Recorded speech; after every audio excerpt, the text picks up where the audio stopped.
Ahora sí, voy a aprender esa luz. Casi nos vamos sin luz. Hola, ¿qué tal, lectores? ¿Cómo están? Bienvenidos nuevamente a su canal BookWolf. Y el día de hoy traemos un book tag. Años y años han pasado desde que yo hice un book tag en este canal. Y ojo, la razón por la cual lo traigo más bien es porque me parece que es interesante para esta época del año. Así como el top de año suele ser ya una tradición y el video más esperado de todos los canales de literatura, yo creo que este book tag es lo mismo, pero para la mitad de año. Vamos a revisar los libros que he leído hasta ahora. Voy a dar algunas opiniones, cuál ha sido mi favorito, cuál considero que ha sido la mayor decepción, qué autor he descubierto, etcétera. Eso que se ve ahí es un escritorio que estoy planeando borrar del color de este escritorio de acá y colocarlo hacia allá. Y así aprovechamos para hacer un nuevo bookshelf tour, así que estén atentos al canal. Pero primero vamos a hacer este book tag que lo vi por primera vez en el canal de Jan de Trotalibros y luego en el canal de Marta de Essential Libris. Essentia Libris. Por acá tengo las preguntas. No hagan trampa, no le pongan pausa al video y traten de ver qué está escrito. O más bien, yo voy a empezar ya. Book tag balance lector de mitad de año. Número 1. Libro favorito o mejor libro leído. Y aquí tengo que decir que el mejor libro que he leído este año hasta ahora, de pronto no mi favorito, pero sí el que considero mejor escrito, no lo tengo en físico y es Crónica de una muerte anunciada de Gabriel García Márquez. Yo escuché audiolibro. Era uno de esos de mis eternos pendientes. Creo que ya lo había leído en el colegio, pero para mí eso no cuenta. Fue bastante envolvente. Ya desde el principio el narrador te dice cómo va a ser el final y es que a Santiago Nazar lo van a matar. Lo impresionante del hecho es cómo está contado, porque el narrador es un cronista que llega al pueblo donde ocurre la tragedia y va entrevistando uno por uno a todas las personas que rodean la vida o que rodeaban la vida de Santiago Nazar. Por medio de estas entrevistas él va reconstruyendo toda la historia de cómo ocurrió el infortunio. García Márquez era periodista y él estaba acostumbrado a este tipo de escritura, pero la forma en cómo está armado para que al mismo tiempo sea formato de novela es una completa genialidad. Todos en el pueblo saben que lo van a matar, menos él. Entonces es una constante tensión y tú la vives como si estuvieras viendo una novela o leyendo una novela y no una crónica, pero al final termina siendo una crónica y eso muestra toda la genialidad del autor, sin decir que el final te roba el aliento por completo, a pesar de que ya tú sepas cómo va a terminar. Y eso es lo más impresionante. Número 2. Un libro publicado este año que quieres leer. Ya vengo. Soledad a costa de Samper. Cuando yo recibí este libro, gracias a Penguin Random House, en febrero, si no estoy mal, pensé que este era el título del libro y era el nombre de la autora. Una familia patriota, trilogía de la independencia. Está publicado con Penguin Classics y este fue un libro que fue publicado por partes. Aquí dice que apareció por entregas en la prensa bogotana entre 1879 y el 85, es del siglo XIX. Es un clásico de mi país, de Colombia, y narra la vida de Andrés y su familia que tienen que vivir en los años de la independencia, años en los que hubo conflicto, contienda, guerra, y evidentemente muchas cosas eran distintas en nuestra cultura de hoy a la que era en ese entonces. Entonces, ¿por qué me llama la atención leer este clásico? No sé mucho más acerca de él. Primero que todo porque es de mi propio país y yo tengo el deseo de leer más autores de mi país. Pero segundo, también por el contexto en el cual está escrito, que es el de la independencia. Y me interesa mucho poder conocer un poco la perspectiva de la familia, de una familia por lo menos que vivió durante esa época. Creo que es bastante interesante cómo vivieron el conflicto y al mismo tiempo nutrirme un poco del contexto histórico de esa época. Al principio lo vi y no me llamaba la atención, pero después lo pensé muy bien por todo esto que les he dicho y dije, creo que quiero leérmelo. Realmente ha encendido mis ganas por leerlo. Que no fue una novedad de este año, fue publicado por primera vez todo en su conjunto, todo junto, este año. Entonces digamos que termina siendo una novedad no novedosa, pero este sería el libro que me quiero leer. Número 3. Mayor decepción. Por favor, no se vaya a desuscribir por esto. Rebelión en la granja de George Orwell. Me gustó mucho cómo inició el libro. Pensé que tenía, bueno, de hecho sí tiene una premisa muy clara, pero al principio era como que muy evidente, muy esperanzadora, muy acogedora de leer. El primer capítulo, cuando están todos los animales en la granja cantando y uno siente, wow, aquí hay como una especie de atmósfera. Evidentemente todo eso cambia y así como el título del libro lo dice, es una rebelión en la granja. Nos va a narrar cómo los animales terminan rebelándose contra los humanos que los controlan porque creen que las circunstancias en las que viven son injustas, en las cuales los humanos se aprovechan de sus recursos, en cambio que ellos no gozan de lo que ellos mismos producen. Una crítica, digamos, al capitalismo. Parece que tiene un punto de partida socialista, pero al final nos damos cuenta que no es así. El propio autor era socialista y lo que busca criticar en este libro es más bien el totalitarismo. No un punto de vista político específico, sino cuando el poder se sale de control. Pero eso ya ustedes lo saben. ¿Por qué no me gustó? Bueno, porque no dejaba de escuchar que era uno de los mejores clásicos breves que podía uno tomar para empezar a leer este tipo de literatura, pero no me convenció realmente. Es una sátira directa a un suceso real, a la Unión Soviética de Stalin, y yo entiendo lo que lo hace un clásico. Fue una crítica muy específica, en un tono, digamos, ameno, al estilo de una fábula contado por medio de animales, solamente que no me gustó. Yo creo que el hecho de que esté muy ligado a un suceso histórico es lo que no me llega a convencer. Pienso tal vez que su mensaje es muy limitado, solamente nos muestra una cara de la moneda. El mensaje es que al final cualquiera que sea el gobierno es susceptible a ser corrupto, pero por lo menos a mí me queda una duda, ¿y qué tal si no? Todos los sistemas son frágiles, eso creo que está bastante claro, pero ¿qué si existe uno que es frágil pero no se corrompe? Y con esto no quiero quitarle el peso, porque sí está bien, la mayoría va a terminar torcido. Es una crítica muy buena a lo que hace el poder, pero siento que el mensaje es muy cerrado y no contempla la posibilidad contraria. No sabría cómo más explicarlo, simplemente me dejó un desazón al final de haberlo leído. Número 4. Mayor sorpresa. Por acá tenemos a Novela de ajedrez de Stefan Zweig. Stefan Zweig. Buscando títulos en la librería me topé con este en el lomo que decía Novela de ajedrez y yo dije, wow, a mí me encanta el ajedrez. Necesito saber de qué trata. Entonces no lo compré, obviamente. La contraportada no me decía mucho, así que cuando llegué a mi casa busqué en internet de qué trataba y me llamó mucho la atención. Sobre todo que decía que era un clásico moderno. Creo que tiene la calidad literaria para ser considerado clásico, pero no sé cuál sea el punto principal porque lo consideren así. Este autor tiene una pluma magistral. Yo entiendo, por eso digo, tiene la calidad de un autor que sobresale por el resto. Yo me imagino que por cómo trata el tema de la obsesión o las adicciones, o cómo aquello que amamos si no se controla llega a convertirse en algo que termina perjudicándonos a nosotros mismos. Puede ser la forma como aborda esa temática por la cual lo consideren un clásico moderno, no lo sé. Pero en fin, fue una sorpresa bastante agradable, porque cuando yo estaba leyendo este libro no era fue más allá de lo que esperaba, superó mis expectativas. Mientras yo lo leía, yo decía, bueno, pero qué delicia poder estar leyendo tanta genialidad. Hay un punto en la novela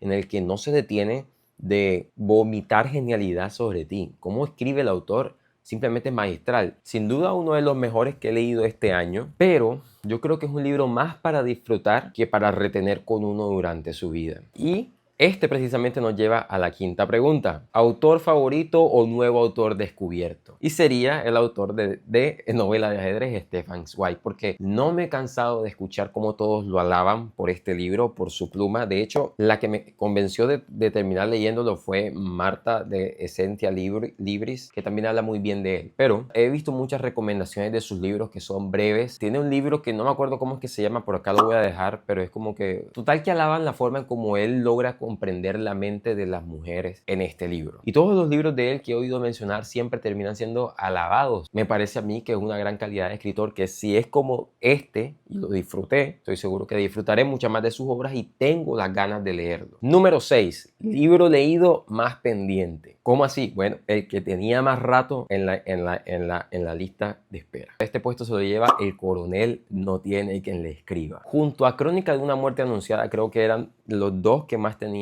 en espera hace muchos años, que yo me había dicho, voy a leer más libros de García Márquez. Este también creo que lo había leído en el colegio, pero como les digo, para mí no cuenta. Pero me ocurrió algo con él que fue bastante decepcionante. Para mí, ojo.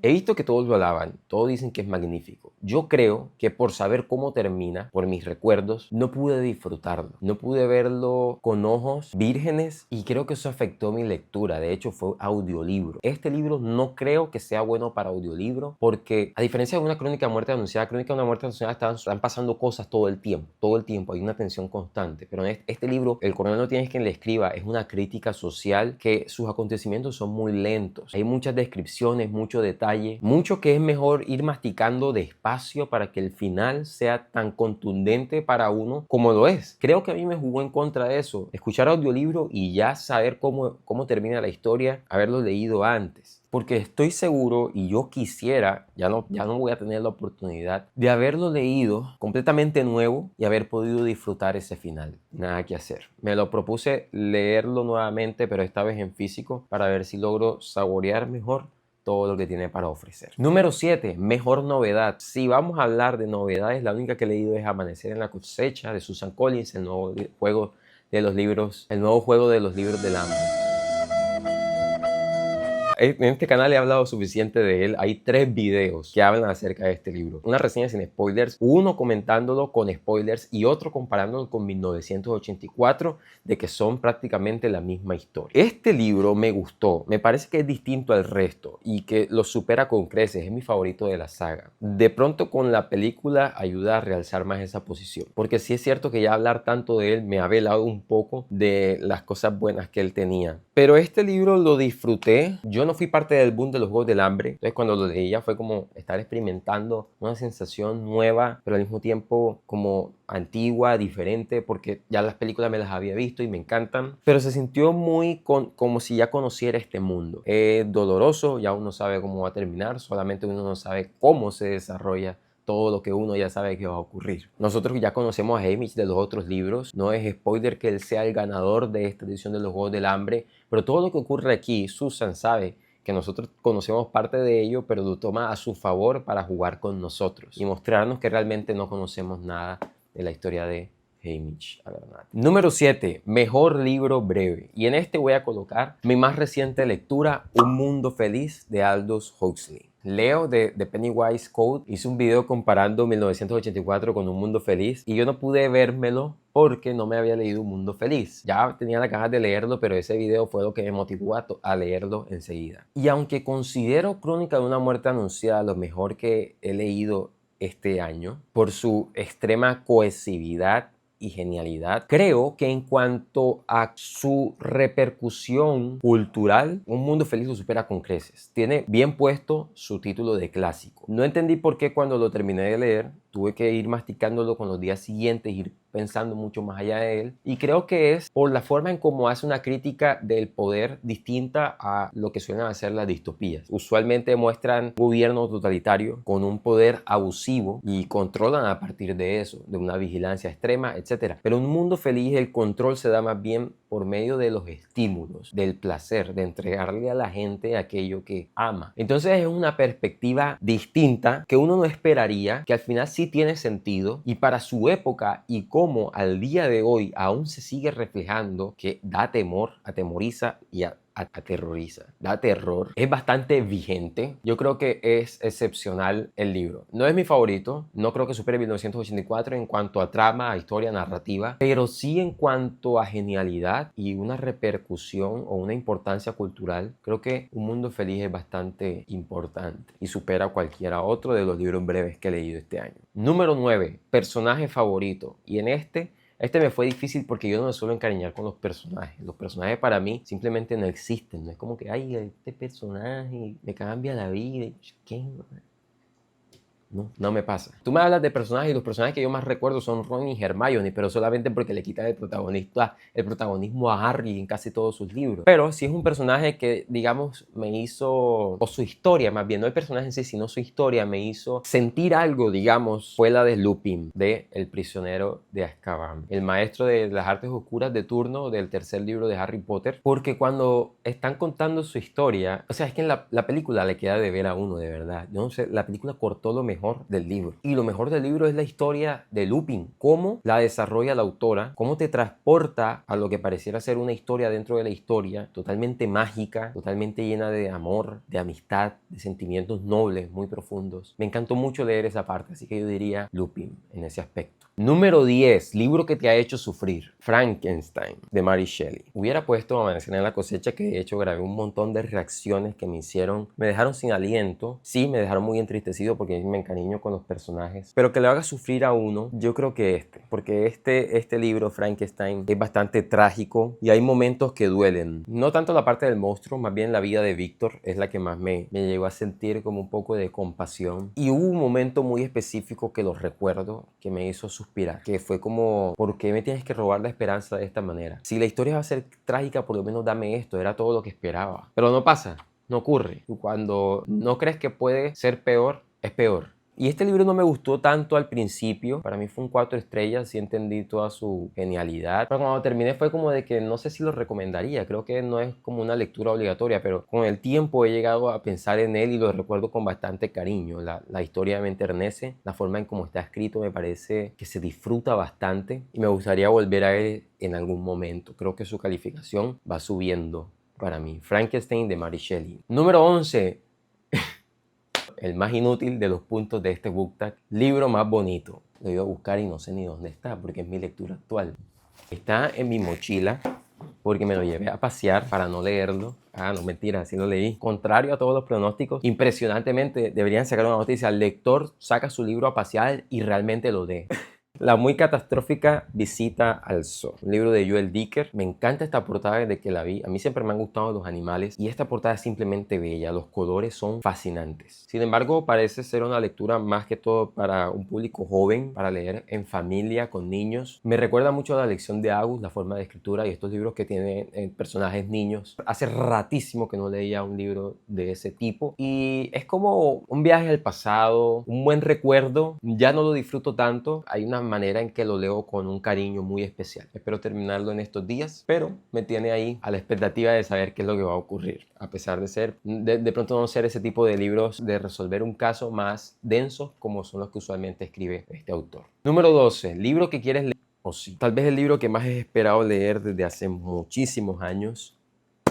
Cloud Atlas, de David Mitchell. Este libro narra 6 historias que se entrelazan entre sí con muchos siglos de distancia. Empezamos en la época tal vez donde no hay electricidad, donde el formato de escritura es tipo carta y terminamos en un futuro robótico y muy tecnológico donde quién sabe cómo será el tipo de prosa, pero no repite prosa en cada una de las partes. Pero lo curioso es que no son 1, 2, 3, 4, 5, 6, sino que las historias se desenvuelven como en forma de estas muñecas que van una guardada dentro de otra. La forma de escritura de este libro es 1, 2, 3, 4, 5, 6, 5, 4, 3, 2, 1. Fue una sorpresa que yo me tomé al revisar la estructura. Tiene una película que, caramba, ya no se encuentra. Es tan vieja, desde que salió me la he querido ver y no la he visto. Y ahora que tengo el libro, menos la voy a ver hasta que me lo lea. Por eso este es un sí o sí este año. De hecho, he tenido muchas ganas de empezar a leerlo, de cogerlo, de abrirlo y de empezarlo enseguida, porque es que sé que me voy a tardar porque está en inglés. Sé inglés, pero nunca he leído un libro completo en inglés. Y la historia de este libro es triste porque yo quería la portada esta, que es en inglés, roja, muy bonita. Yo dije, por tener esa portada me lo leo en inglés. Bueno, ¿qué creen? Lo pedí y me llegó fue esta. Para esto lo hubiera pedido en español. No me gusta para nada esta portada. Estoy pensando en forrarlo yo mismo, en hacer una portada de pasta dura con esos videotutoriales que hay por ahí. Pero este va este año sí o sí. Y bueno, lectores, ese ha sido el book tag de hoy. Según Goodreads, voy un libro atrasado de mi meta. Yo me propuse 25 libros y supuestamente he leído 11. Pero es tremenda mentira. Porque él me pone sin sajo, como si lo hubiera leído este año, que no lo leí este año, lo leí en diciembre y terminé las últimas páginas el 1 de enero. Eso no cuenta como una lectura de este año. Realmente he leído 10 y mi lectura actual, que sería la onceava, la real onceava, la catastrófica visita al zoo. Pero vamos a ver cómo nos va. La próxima semana voy a hacer un balance real, un balance.